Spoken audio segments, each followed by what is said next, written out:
in den linken Fuß rein und oben in den rechten. Spiel in den rechten. Ja. Halb offen stehen.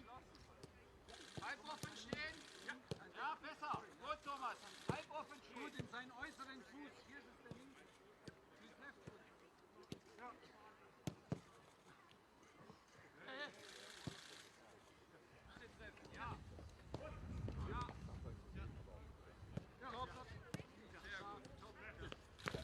Well, for more on this, we're joined by European football expert Dougie Critchley, also part of our Football Daily team as well. Welcome along.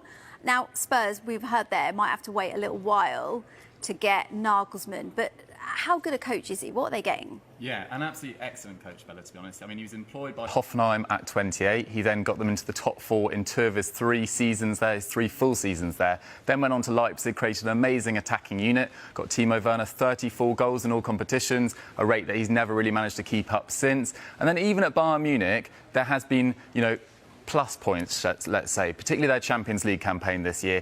8 wins out of 8. I think they've scored 22 goals and conceded just 2, the best record in the competition, and eased past PSG in the last 16, setting up that tie against Man City.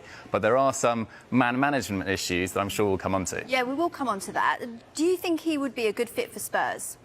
It's a difficult one. I don't think it's the ideal time to take over Tottenham, to be honest. I think they've been through the absolute ringer with Antonio Conte. He's probably rebuked the entire club and the players. Harry Kane's future's pretty uncertain. Son's form this season hasn't been really good enough, and they're lacking quite a few high-quality defenders. I think some of their big purchases haven't worked out. The likes of Davinson Sanchez, Clement Lenglet, arrived on loan, hasn't really had the impact you'd expect of a Barcelona player. And it feels like their system, which has been so wedded to 3-4-3, doesn't really suit Nagelsmann as well, with so many wing-backs that can't be as tactically flexible as he'd probably look for.